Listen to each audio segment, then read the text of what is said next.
Hello students, RBI grade B 2026। अगर आप reserve bank of India में एक ऑफिसर बनना चाहते हो तो जो आरबीआई ग्रेड बी 2026 एग्जाम रहने वाला है, ये आपके लिए गोल्डन चांस रहेगा ऑफिसर बनने का आरबीआई में। बट क्या आप इस एग्जाम को देने के लिए एलिजिबल हो? Are you eligible for RBI grade B 2026?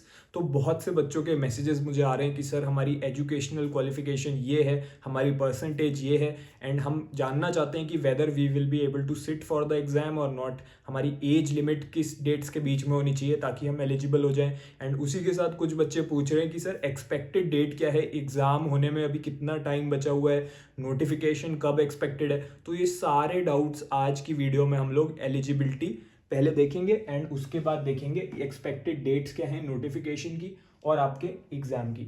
शुरू करने से पहले मैं आपको बताना चाहूँगा कि क्लासेस स्टार्ट हो चुकी हैं आरबीआई ग्रेड बी 2026 के लिए। इसमें मैं खुद आपको पढ़ा रहा हूँ, ठीक है। इसमें आपकी बिल्कुल बेसिक लेवल से तैयारी होती है। तो चाहे आप नॉन कॉमर्स यानी कि साइंस बैकग्राउंड, आर्ट्स बैकग्राउंड से भी हो, तो भी आपको बेसिक कंसेप्चुअल अंडरस्टैंडिंग भी इसी में होगी। एंड इसमें आपकी कंप्लीट फेज 1, फेज 2, इंटरव्यू तीनों की तैयारी हो जाएगी।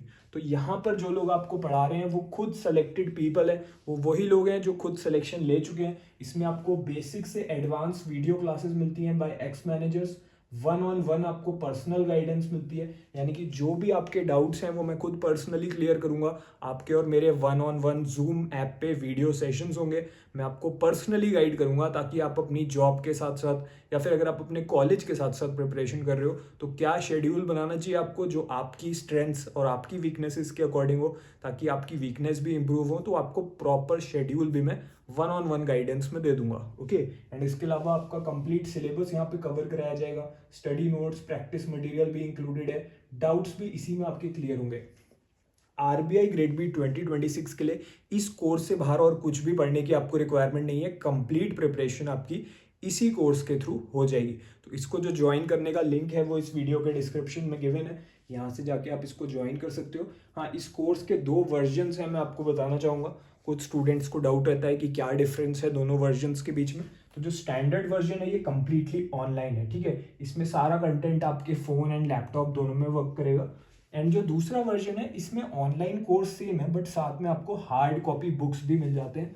तो ये जो फेज 2 की बुक्स हैं for ESI, finance and management, ये आपके होम एड्रेस पे डिलीवर हो जाती हैं, ठीक है। So you can go for either of the courses. अभी इन कोर्सेज पे मैक्सिमम डिस्काउंट चल रहा है, ठीक है। वैसे इतना डिस्काउंट कभी नहीं होता है, so you should make use of this opportunity. अभी 55% ऑफ इस पे चल रहा है स्टैंडर्ड वर्जन पे। तो 11,000 की जगह ये आपको 4899 में मिल जाएगा। इसकी वैलिडिटी लाइफ टाइम वैलिडिटी है, इस कोर्स की भी एंड इस कोर्स की भी। इसमें अभी 60% चल रहा था बट इस समय 66% ऑफ चल रहा है।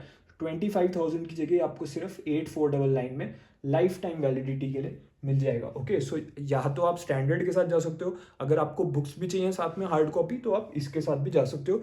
दोनों courses they are sufficient to clear RBI grade B 2026 with your job, with your college, ठीक है। अगर आप यूपीएससी की प्रिपरेशन कर रहे हो उसके साथ साथ भी करना चाहते हो and these are enough for you. And अगर आप इसके आगे 2027 में या 2028 में भी अगर अपनी एग्जामिनेशन में अपियर होना चाहते हो तो these courses you can start from now onwards, okay. Now eligibility की बात करते हैं। क्वालिफिकेशन क्या चाहिए? देखिए, जो आपका आरबीआई ग्रेड बी एग्जाम है इसमें आपको ग्रेजुएशन में मिनिमम 60% चाहिए होते हैं। If you belong to the general category तो आपको मिनिमम 60% रिक्वायर्ड है। बट अगर आप SC ST या person with benchmark disability applicant हो तो आपको 50% चाहिए होते हैं।